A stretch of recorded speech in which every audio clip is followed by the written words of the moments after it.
Ramazon yana qaytdi, yana bir imkoniyat bilan. Lekin bu safar u seni qanday topadi? Charchagan holdami? Gunohlar bilan og'irlashgan qalb bilanmi? Yoki o'zgarishga tayyor inson sifatida?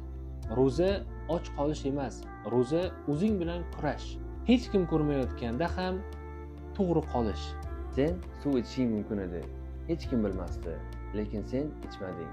Mana shu halollik, iymon, haqiqiy kuchdir. Ramazon seni insonlar uchun emas, Alloh uchun yashashga o'rgatdi.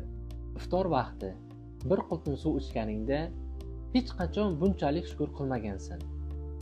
Oddiy suv, oddiy xurmo, lekin qalb to'ladi. Chunki Ramazon nimaning qadrini unutganingni eslatadi. Bu oy vaqtinchalik, u tez o'tadi. Savol esa qoladi.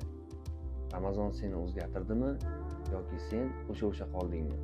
Keling, bu Ramazonni shunchaki tutmaylik. Uni his qilaylik, uni yashaylik, uni qalbimizga tushiraylik. Ramazon muborak bo'lsin.